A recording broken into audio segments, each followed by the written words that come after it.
Hello and welcome to The Content Bite, a podcast for freelancers who use their words to make money. I'm Rachel Smith, a freelance journalist, copywriter and content producer. I'm also the founder of Rachel's List, a jobs board and community for Australian writers and other creatives. And I'm Lynne Testoni. I'm a journalist and content writer as well. Rachel and I are your weekly co-hosts, and every week we bring you all kinds of tips, tricks and some fabulous guests to help you make the most of your freelance business. As a writer, I'm great with words, but I rely on Rounded to do the number crunching. Not only has it helped me get my head around my business finances without needing to rely on anyone else, Rounded also tells me who my top clients are and if I have a slow patch coming up. Plus, I can see exactly which of my services bring in the most money so I can make informed business decisions. So much control, but without the stress. And don't forget, if you're a member of Rachel's List, a gold member of Rachel's List, you're in luck because you can save 20% on any annual Rounded plan.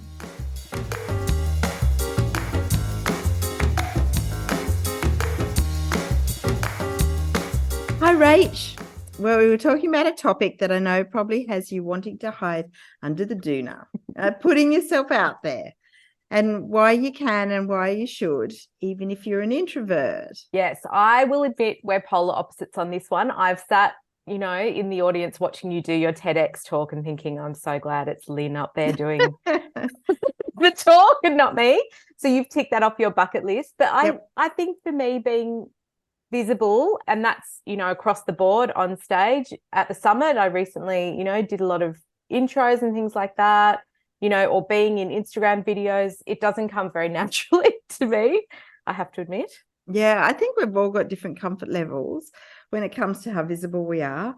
I do think that practice makes a big difference. I've been doing it for a lot longer than you, and I think being an editor was good because you had to do it as part of the job. And then I think the more you do it, the more comfortable you get. And I think it's a fascinating topic for us to tackle on the podcast. So many writers, we met quite a few at the summit, are introverted. They found that it was a real step out of their comfort zone. And even though they know visibility will grow their business and give them opportunities, and we're both big believers in that.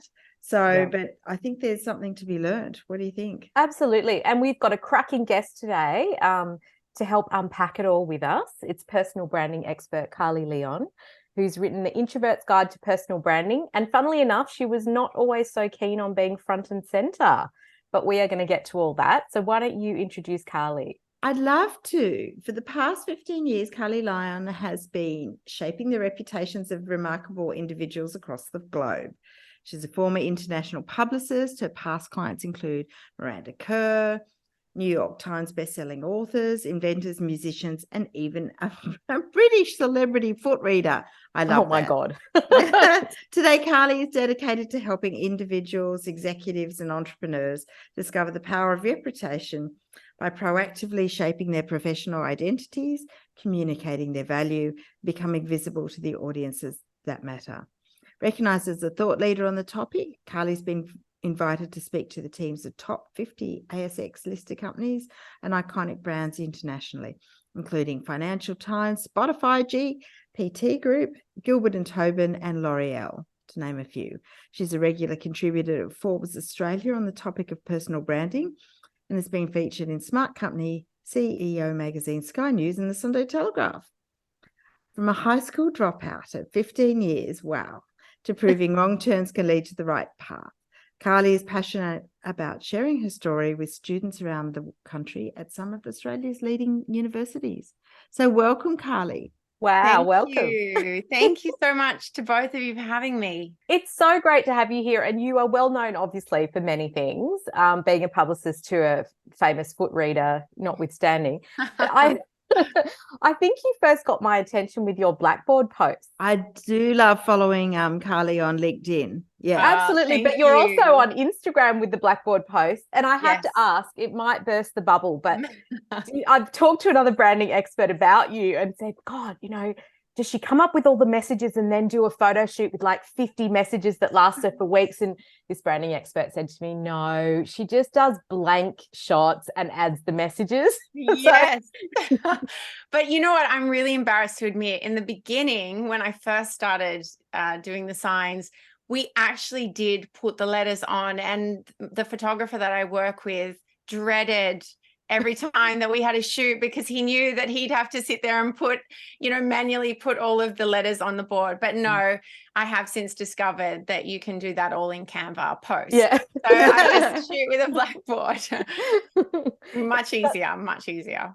It's such a great idea. And actually it's perfect kind of branding tool for you, isn't it? Because it gets people interested and they remember you for it. And that's what it's all about.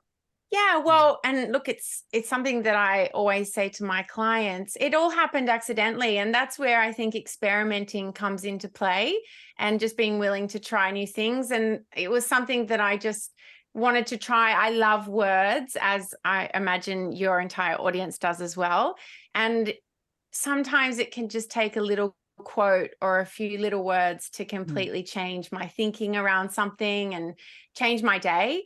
So that was a way for me to add myself into the picture, literally, but most importantly, showcase the words that inspire me. I love that. Wow, you've certainly had an interesting career. Tell us about some of the memorable people you've been a publicist for. My client list has been so varied, Lynn, and there are lots of different memorable people. I think the most obvious would be Miranda, because I was privileged enough to be there to step on board the juggernaut of fame with her and to really watch that journey, which is really absolutely fascinating. And it was so global, and it was all encompassing. And so that was very exciting. But I would have to say the foot reader, which is why I make a mention of it in my bio. The foot reader was Jane Sheehan. That was an amazing journey as well. I mean, I think that to me was proof that anyone has a story to tell. And she was probably the client that I got in a short period of time, I got the most press for, because so many people were fascinated and wanted their feet read. We have to ask the $1 million question. Did she read your feet? She did read my feet. And I actually can't remember what she said. I always say as a joke when I'm speaking, she looked at my feet and she just said, "Carlii, you need to stop wearing high heels." But I actually can't remember what she said in my reading. I was probably so caught up in everything else. But if she ever comes back to Australia, I'm getting her to read again. Yeah. Wow. Interesting. It's such an interesting career, helping people to go from that sort of invisibility sort of stage and getting a profile. So what does a typical week look like for you? It's extremely varied. I do a lot of one-on-one coaching because I tend to find that this is a topic that is very personal. It brings up a lot of things. So that one-on-one space can be really important to create. So one-on-one coaching, I do a lot of corporate presentations and speaking about the topic of personal branding and reputation. And then I also do a lot of writing, whether that's content creation or articles for media, which I really love as well. So it's a very varied week. Oh, that sounds fun. Yeah, it is fun. I like that. Yeah, exactly. Interesting. Well, you haven't always been so comfortable on stage. I read your Introverts Guide and there was a really interesting story in there about how you got a TV spot and then you immediately burst into tears and your husband's like, "What's wrong?" Yeah, and you're like, exactly. "I got on TV." So yeah, I mean, has that been a bit of a journey for you, going from wanting to be invisible and behind the scenes to being fine with going on TV? Yeah, absolutely. It's been a huge journey for me. And it's actually been my own personal journey that inspired the work that I do today, having gone from being a publicist and obviously service related and focusing on the clients that I was representing, to then really having a moment after extended maternity leave, realizing that I was invisible myself, that nobody knew what I was doing, or I wasn't getting the opportunities that I wanted. And that's really why I do what I do today, because I recognized myself that I'd put myself at a real disadvantage by remaining invisible. So I had to take all the steps that I now tell my clients to take. And one of those had to unfortunately be putting myself out there initially to go on TV that first time, which, you're referring to. And yeah, it was terrifying. It was absolutely terrifying. And I still have moments where I sit at my desk and I think, Carlii, why did it have to be personal branding? I mean, why did you promote yourself as a personal branding expert? It means that you are accountable to then also building your own personal brand. But I then realize all the benefits of it. And, whether that's meeting new people, whether it's having opportunities like this to connect with other creatives like yourself, or just the doors that it can open and the people that you can meet, the places you can go. I just don't think anyone should miss out on that because they think that, oh, that's just not me. That's not who I am. And I'm definitely that person who thought, oh, my clients belong on stage. My clients, belong in the spotlight, but that's not me. That's not who I am. And it only took for me to start actually doing it and realizing the benefits to realize, well, why can't it be me? Interesting. Talk to us about fear, like how we need to sort of translate different kinds of fear in our lives, which is something that you mentioned as well, and kind of recognize the fear that's about, we're pushing ourselves out of our comfort zone, and that's not necessarily a bad thing or a sign to not do something, I suppose. And this is where the awareness comes in. So using that example of when I pitched to be on TV and like you said, my first reaction was I sent the email to the journalist and quickly ran downstairs and started bawling my eyes out. There was a real fear factor. And then not only that, let me say, going to the studio, the adrenaline was pumping, doing the interview, then going back out to my car and crying in my car because I was so far outside of my comfort zone. So to me, that is healthy fear. That is the result of me stretching. It is being outside of your comfort zone. So it's really tuning into, okay, I'm feeling scared right now.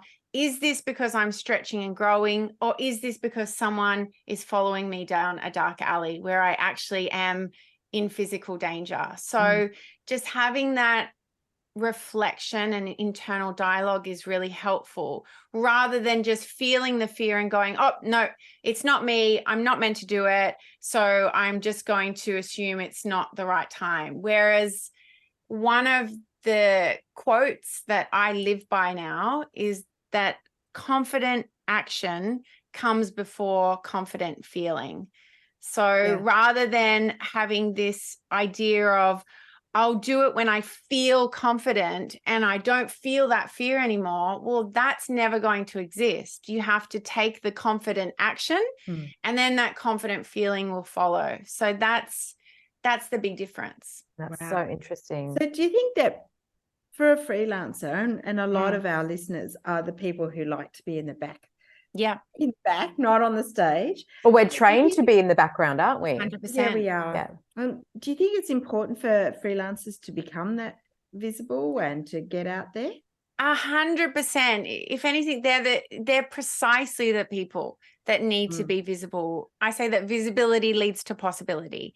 It opens doors. It has people become aware of who you are, what you stand for, what you're capable of. It expands your network and reach. And whilst word of mouth is so powerful and it's, the thing we love most, and it is a great way to meet new clients, and it is a great way to start new relationships because you're really starting on the front foot, it can be also limiting, because what tends to happen is if you're working within one network, within one industry, then all of those opportunities can be centered around that particular area. And that's when you hear people say, I've ended up specializing in an area that I don't even want to specialize in, because they've relied on their immediate network, which can tend to be in one category. Whereas when you become visible, when you step outside of that, you don't even know what opportunities might exist for you. You might not have even expected them. And especially in the world that we're living in today, where there's new professions emerging almost on a daily basis, it's really important to remain visible. And I would imagine even more so when we're talking about changes only this year, the emergence of AI. I mean, your human story is your point of difference. Yeah, So good. absolutely. Well, you mentioned above about, how we can feel the fear and do it anyway, which is that famous book. What are some specific steps that can really help that we can take or start to take? So one of the things that really helped me that I get my clients to do all of the time is to actually, and it might sound a bit esoteric to some people, but I will often sit at my desk and say, okay, what should Carlii do next? How should I position Carlii? Who should I position Carlii? And in what way should I position Carlii? So it's starting to think of yourself and your personal brand, so to speak, as being an entity outside of you.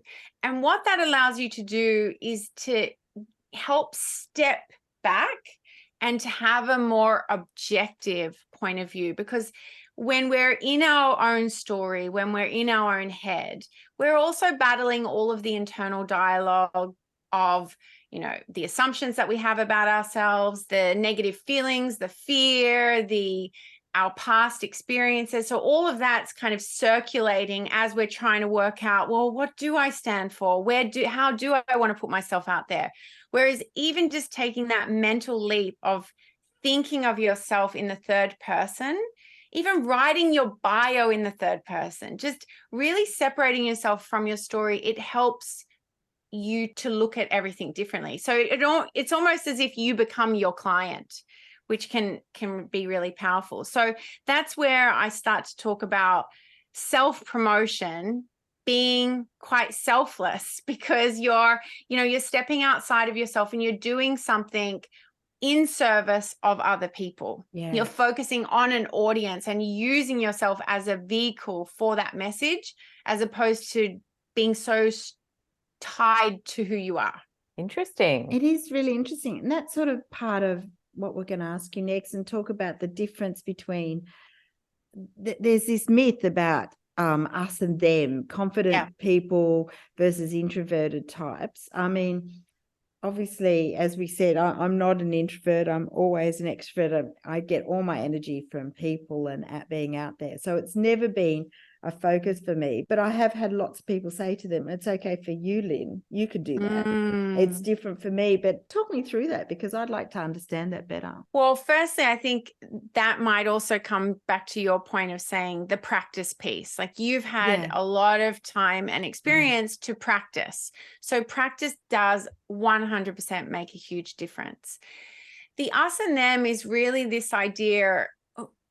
So just to put it into context, with the coaching that I do, I'm coaching people who are at the top of their game and also at the beginning of their game. I'm coaching extroverts and introverts.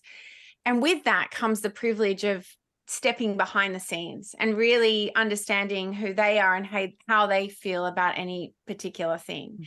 And what I've discovered is that those people on stage that we look at and we go, oh my God, they're so confident, they look so at home up there. They're also the ones that potentially have their hands shaking behind a podium, and they're also the ones that felt sick before going on stage, and they're also the ones that are questioning if they should be on stage and whether or not they really have the qualifications and the expertise to be doing what they're doing. So what I've discovered, having gone on that journey with so many people, is we make these assumptions of what a confident person looks like, but often the difference between us and them, the people that look confident, is that they've just felt the fear and done it anyway. Whereas the people who have sat back and gone, oh, I don't feel confident, so I'm not going to put myself out there, they've felt the fear and not done it. It's interesting. But, I'm sure, Lynne, that there would, even though you are extroverted and you're very practiced and you don't feel that fear, I'm sure there would be a stage that would make you feel that fear again. There might be more of a global stage or a much bigger audience that you haven't necessarily faced, which sits outside of your comfort zone. Oh, for sure. That could bring that up again. You know what I mean? And that's the same for everyone. It just means your comfort zone is a little more stretched than what some others are. Yeah. And I do think that just because you know you can do it and you feel confident doesn't mean that you don't get nervous. Exactly. Exactly. Everyone gets nervous. And I think there is this myth that, people on stage don't get nervous, or worried. And when you hear any actor or presenter or comedian talk about it, almost all of them still get sick and feel nervous behind. Yeah. Exactly. Yeah. Exactly. And there's definitely that sense of, like, I felt that I was very nervous before, we put the summit together, and knowing I'd have to, talk and be and present on stage, introduce people and all of that. It was quite nerve-wracking. But I tend to warm up, and then right towards the end, I'm fine. You're loving it. And it's funny, my kid is like that too. We go to parties and he's like stressed to the max and everything. And I just kind of sit with him and say, do you feel like you want to do this, or do you want to do that? No. And then half an hour before the party ends, he's the life of the party, and then it's over. And I'm like, dude, you've really got to like warm up an hour before then. Exactly. So there's something to be said for that. You do actually warm into it. Yeah. Oh, definitely. And the more you do that, the more regularly you do that, the more that will happen. Yeah, absolutely. Well, I really found that interesting, that Harvard stat that you mentioned about how introverted people make better leaders, and this big, bold presence is not always, necessary to put yourself out there. And you come across so many people in your line of work. Does it surprise you how many introverts you come across who are actually, leading companies and doing these big things when actually it's not in their comfort zone at all? Absolutely. And it just goes back to that point where don't ever assume because someone has that external persona that they're not feeling all the same things that you're feeling. And I think that that's really, it's actually such a refreshing, liberating reality and perspective to have. And when someone says to me, oh, I'm just not confident, the first question I'll always come back to them with is, but where are you confident? And it only takes for them to really think about it. I had one client, an executive who, I'm not confident in the boardroom. Oh, but where are you confident? Oh, on the soccer field. So, it might be at home with your kids. It might be at a party with your friends, but saying these sweeping statements of I'm not this and I'm not that, and she has this and he has that, but I don't have that.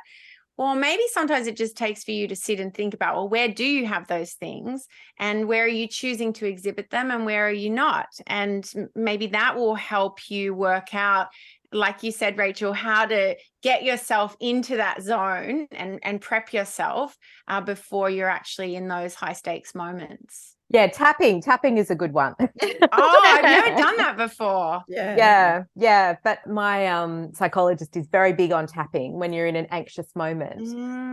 And she said before the summit, like if you're feeling nervous, you've got to tap. But sorry, this is not very PG. So if your kids are listening, just turn it off.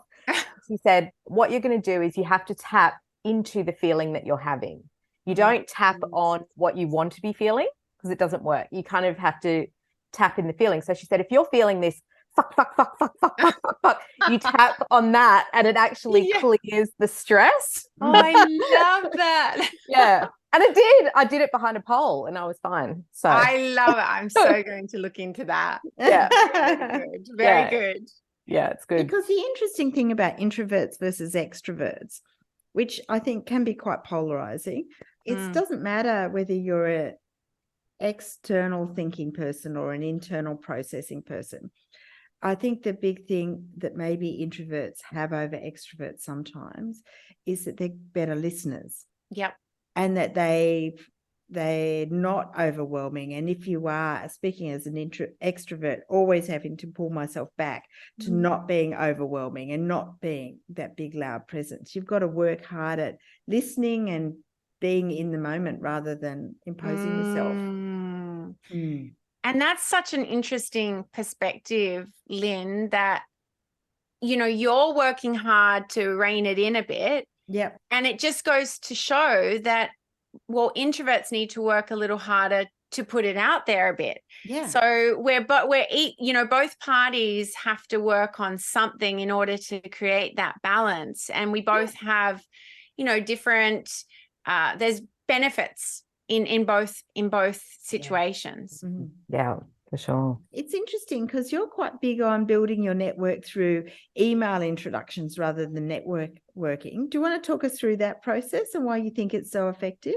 Yeah, look, the idea being that I'm not great at a networking event. I never have been, and maybe I never will be. I'm not the person who can work a room. I'm always the person, and I I've find that obviously very met. hard to believe. No, really. I've met and I've seen people who are masterful at working a room. And when I encounter a person like that, and, you know, we do the surface level introduction, what do you do?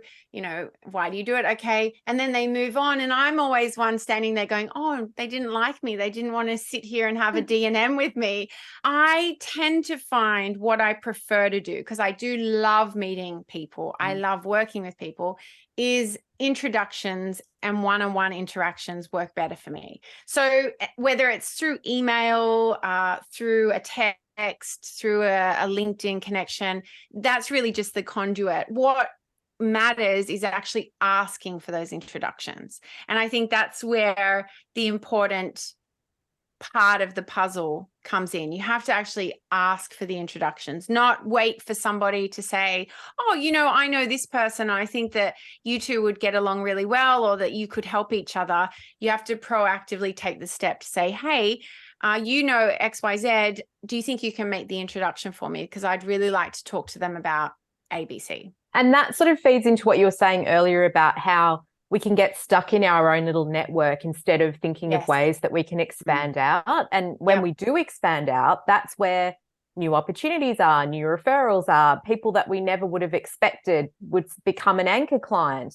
100%. Is that right? Yeah. 100%. And it's really, you know, I tend to find that when it comes to building a network or creating a network, or just having a network, people can be quite reactive rather than proactive. So we're not nearly doing it enough in terms of sitting down and going, who do I want to know? Who do I want to meet? Who do I want to connect with? And really pinpointing those people and reaching out directly. I just actually, on that note, I just wrote an article for Forbes talking about 3 ways to become strategically famous. And I interviewed a gentleman by the name of Stuart Cook, who, when he became the CEO of Sombrero, and he was only 23 at the time, which is amazing, he basically had the BRW franchise fast growing list. And he went through and he reached out to each of the people listed on that list to either have lunch or coffee or even just a 15-minute phone call. And he said that he was really impressed with how generous most people were. And they did a lot of them did sit down and have lunch with him. But what I loved about that story is he really was proactive in making that happen. He didn't just wait or for it to accidentally happen. He made it happen. That's such an interesting strategy. So how do you decide, do you do very strategic, research on LinkedIn and figure out who you want to be connected with? Is it an actual process that you follow? It's not as routine as that. So it's not about sitting down, spending an hour looking at who I want to meet. It's more, I might read an article in the AFR or Boss Magazine, and there's someone that's doing something interesting, or it might be an author that I've just read their book and I want to connect with them on that basis. So it's just when those people do come into my orbit, it's making the effort then to reach out or to have someone introduce me to them. That's interesting. So how do you measure those efforts? Do you use metrics? Do you keep spreadsheets?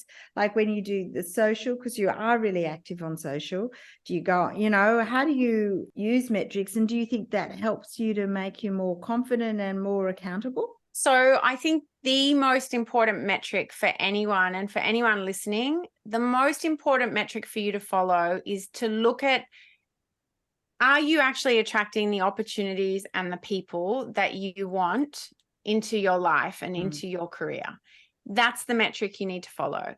I don't believe that it's healthy or helpful to look at the vanity metrics, because what that tends to lead into the idea of is more is better. You know, a bigger Yeah. audience is a better audience. And I don't believe that at all. I believe that you can have a thriving, successful, engaged, smaller niche audience that is much more powerful and, let me say, profitable than having a big audience that of just people who are kind of lukewarm around what you do and what you stand for.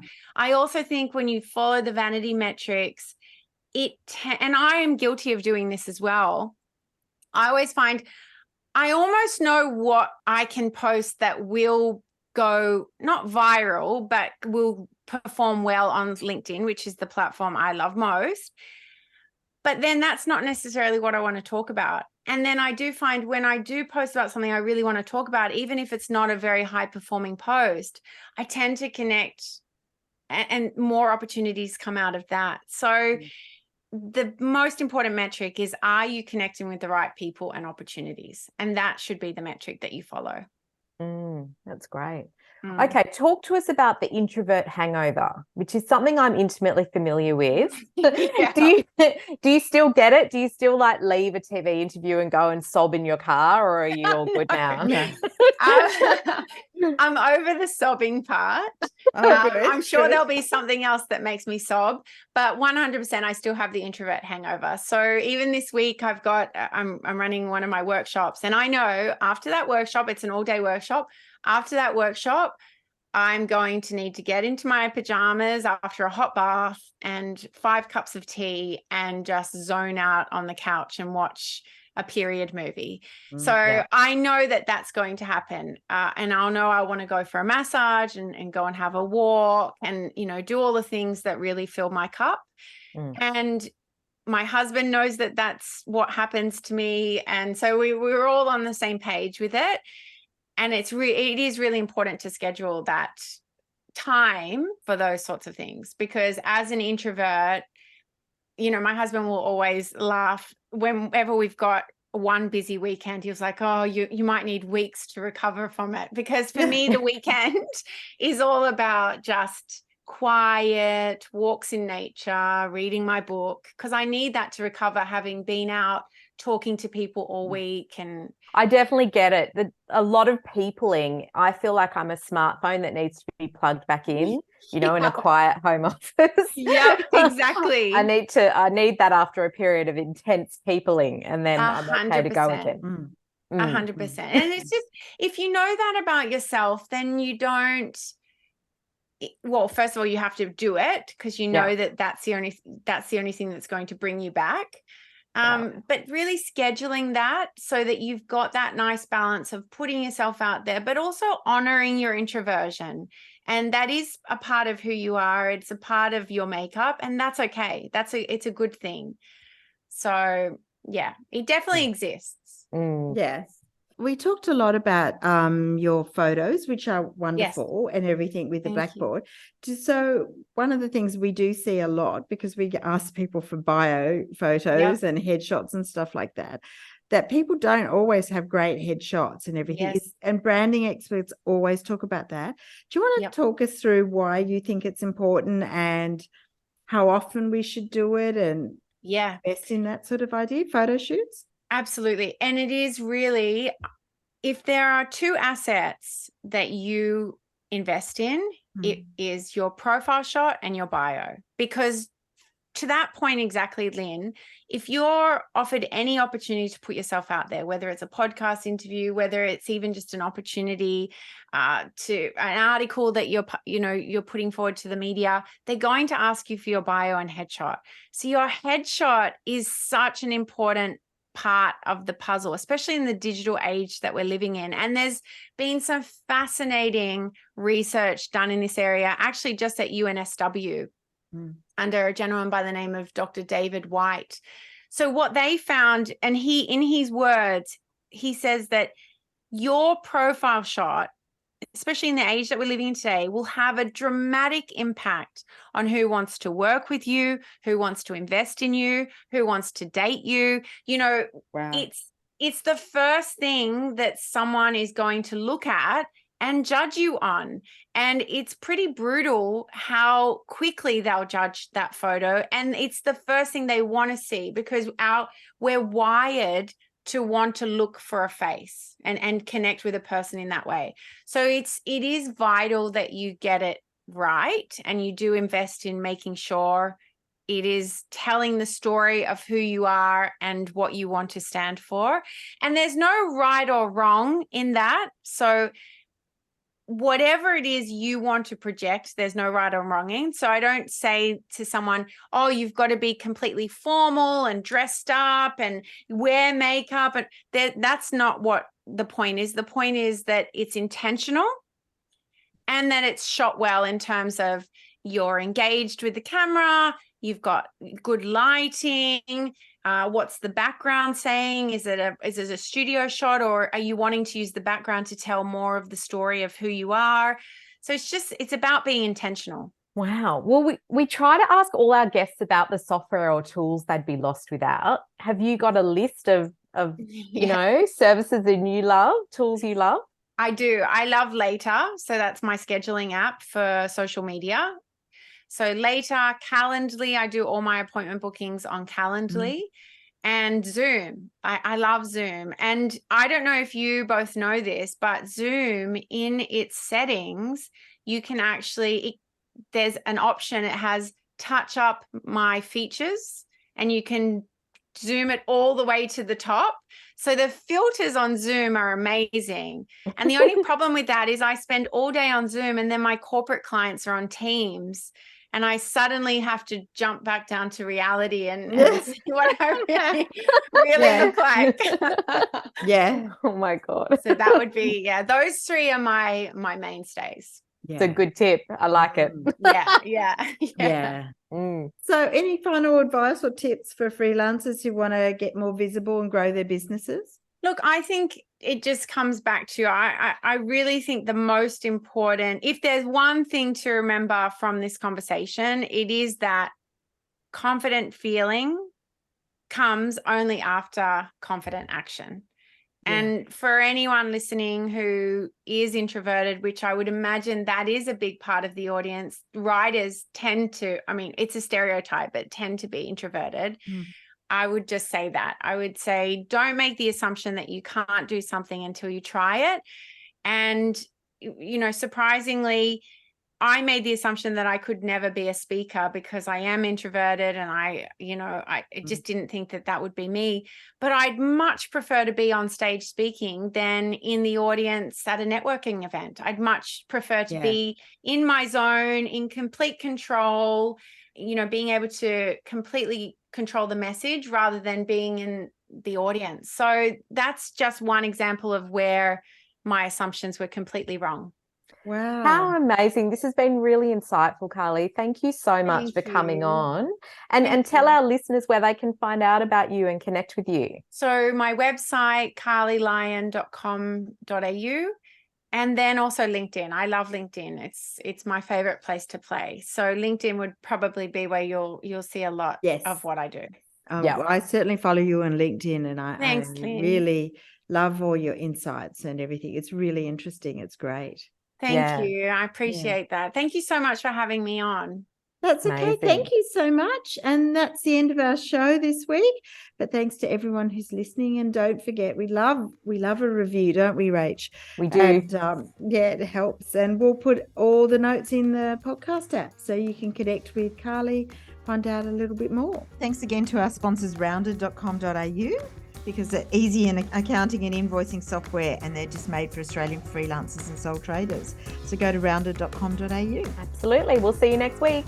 Yep. Bye. Bye.